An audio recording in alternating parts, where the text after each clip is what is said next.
We're going to invest for our young people in jobs and education.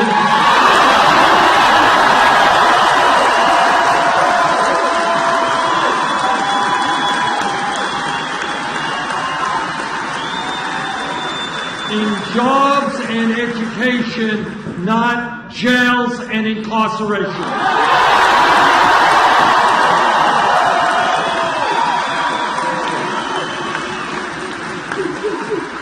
We are going to reform police departments across the country. All of us are tired of seeing videos on TV of unarmed people being shot by police officers.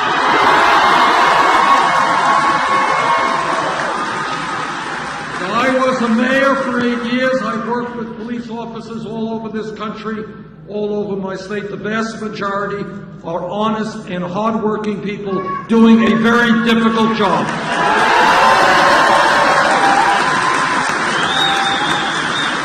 But like any other public official, if a police officer breaks the law, that officer must be held accountable.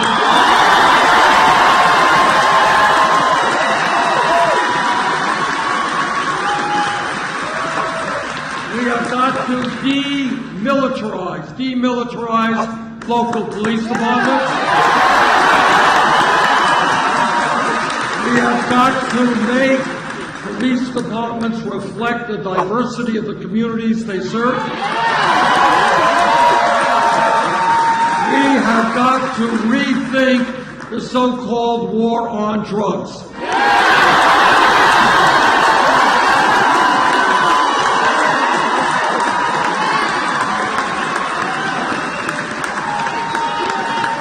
Over the last 30 years, millions of Americans have received police records for possession of marijuana. And by the way, that becomes a racial issue, because while blacks and whites do marijuana at about equal levels, blacks are 4 times more likely to be arrested than whites for marijuana. Right now, as part of the Federal Controlled Substance Act, marijuana is listed as a Schedule I drug, right alongside of heroin. Now, scientists argue the pluses and minuses of marijuana, but nobody thinks marijuana is equivalent to heroin.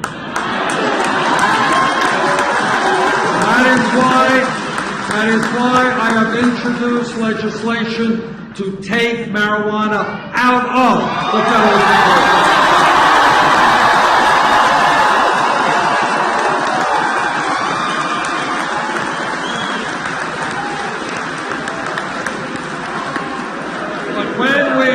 When we talk about drugs, all of you know we have a national epidemic, a national crisis of opiate addiction, of heroin addiction. People are dying every day from drug overdosing. In my view, the best way to get a handle on that crisis is to understand that substance abuse and addiction is a health issue, not a criminal issue.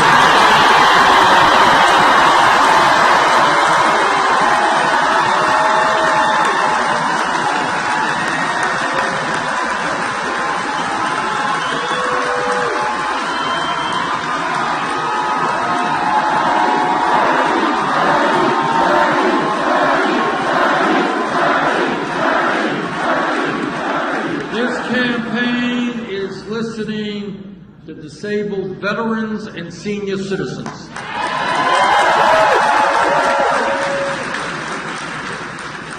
And what they are telling me is they cannot make it on $11,000 or $12,000 a year Social Security. Nobody can make it on $11,000 or $12,000 a year. In my view, a great nation is judged not by how many millionaires and billionaires it has, but by how it treats the weakest and most vulnerable among us.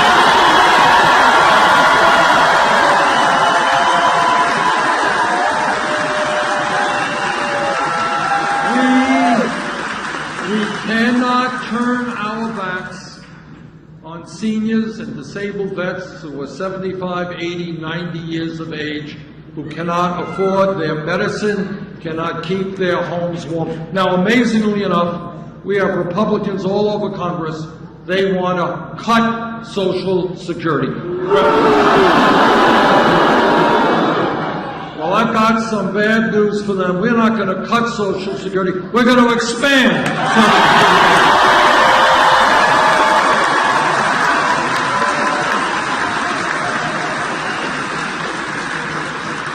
This campaign is listening to women.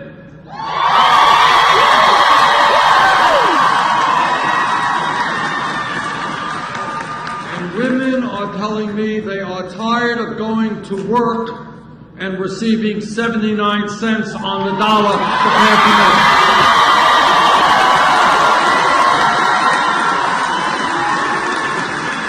And I know that every man in this room will stand with the women in the fight for pay equity.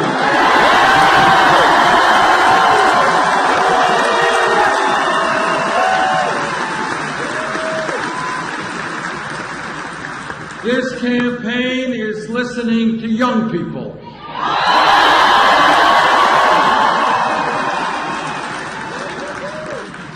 And young people are telling me they do not want to be the first generation in modern American history to have a standard of living lower than their parents.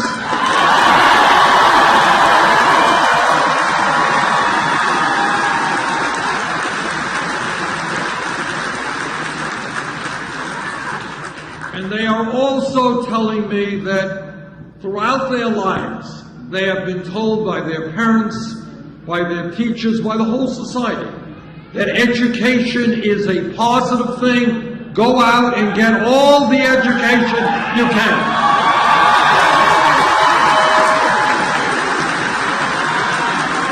They have been told that in a highly competitive global economy, we need the best educated workforce in the world. And then they are asking me, how does it happen when we do the right thing? We get an education, we go to college, we go to graduate school. We're ending up $50,000 or $100,000 in debt.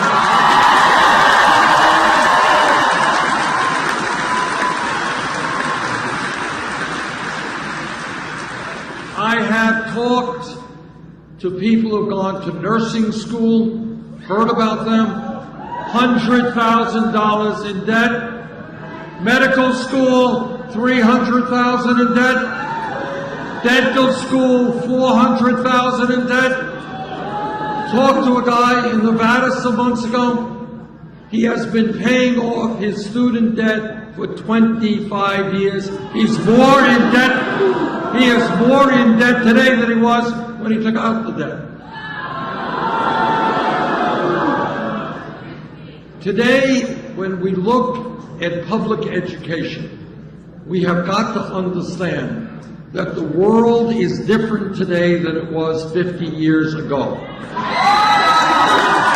That today, as a result of a changing economy, changing technology, people need more education than they used to. That's a fact.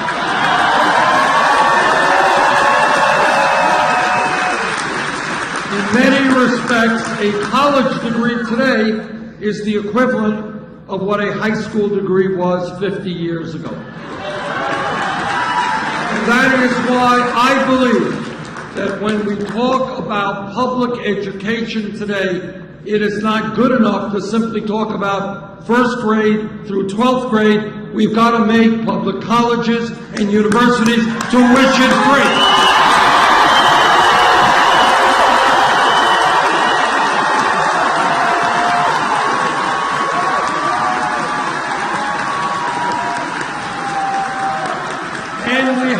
to deal with the student debt crisis, which is really crushing the lives of millions of Americans, people who are paying 20, 30% of their limited incomes on student debt repayment.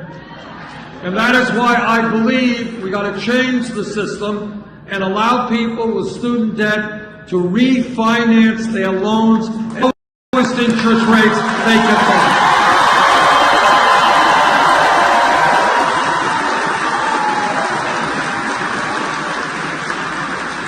Now, my opponent and other people say, well, Bernie, you're Santa Claus. You're a nice guy, you're lowering student debt, you're making public colleges tuition free. How are you going to pay for all this? Let me tell you how we're going to pay for it. And again, this is thinking outside of the box. Somehow, 8 years ago, when Wall Street's greed and recklessness and illegal behavior nearly destroyed our economy, Congress bailed them out. That is what Wall Street wanted, that is what the establishment wanted, and that is what happened. Well, I think that today it is appropriate to impose a tax on Wall Street speculation.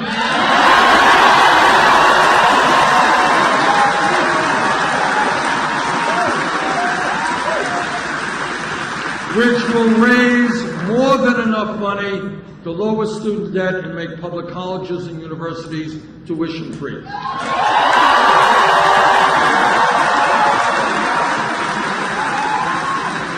When Wall Street crashed, middle class bailed them out. Now it is their time to help the middle class understand.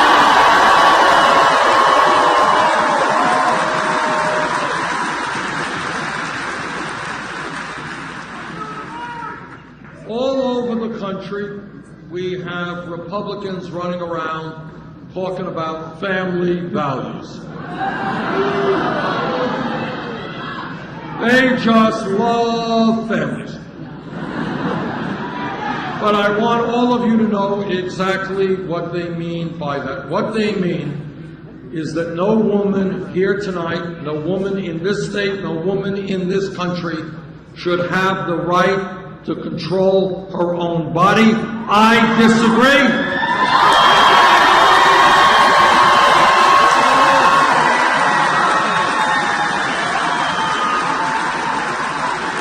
They mean that our gay brothers and sisters should not have the right to be married. I disagree.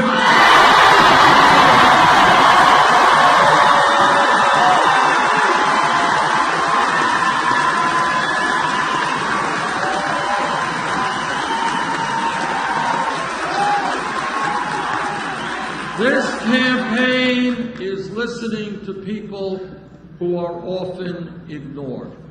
We are listening to our brothers and sisters in the Latino community. There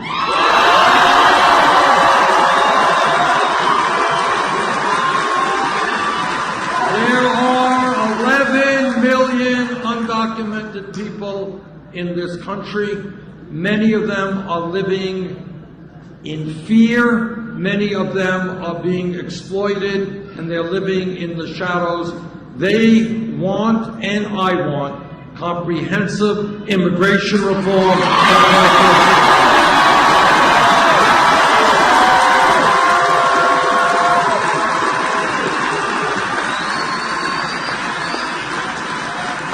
This campaign is listening to the African American community.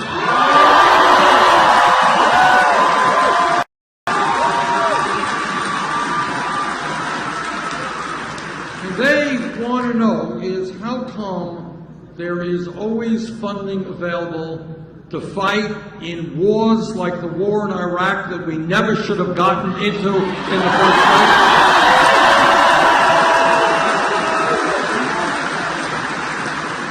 That there is funding available to give tax breaks to billionaires, but somehow there is not funding available to rebuild communities today that are suffering devastation.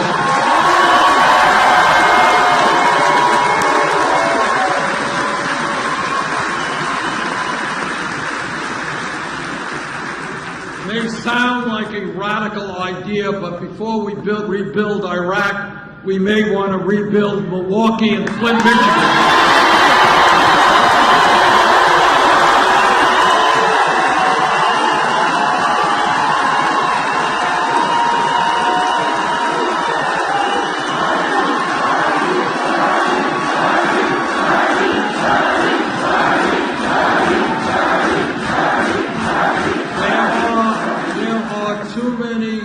Cities in this country where blacks and whites and Latinos are going to schools that are totally inadequate, where housing is unaffordable, where the employment rate is off the chart, where health care is not accessible. We are going to change our national priorities. We are going to reinvest in inner cities, not tax breaks for those who don't need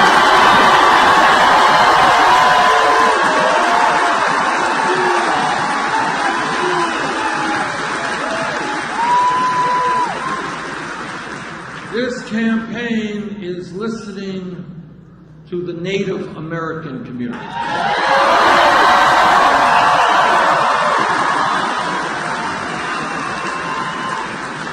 Anybody who has read 5 minutes of American history knows how shamefully we have treated before we became a country and after we became a country.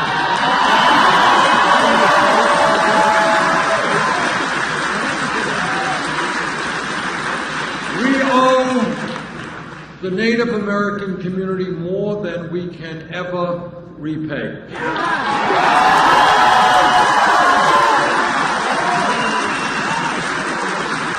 And yet, for hundreds of years, they have been lied to and cheated, and treaties negotiated have been abrogated.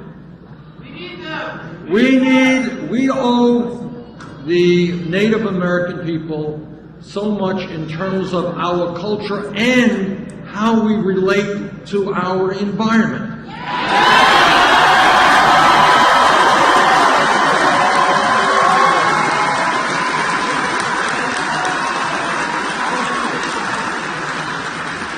What they have taught us, and what is the essence of their way of life, is that we have got to live as part of nature, not destroy nature.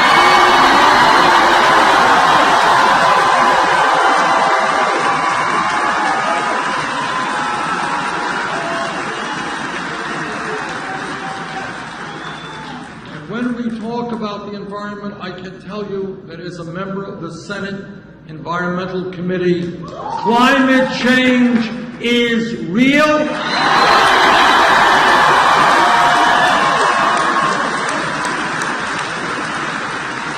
It is caused by human activity. It is already doing devastating harm to our planet. What the scientists tell us is pretty scary stuff, and that is, we don't get our act together in the very near future. By the end of this century, this planet will be between 5 and 10 degrees Fahrenheit warmer. That may not seem like a lot, but it is in fact catastrophic for this planet.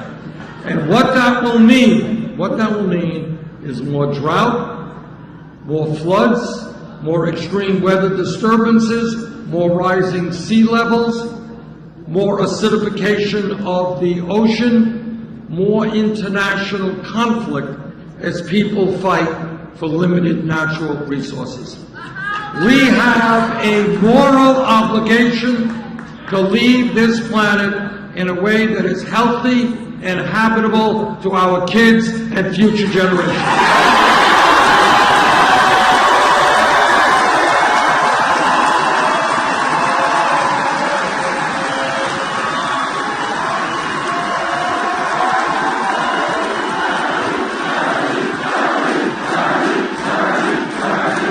together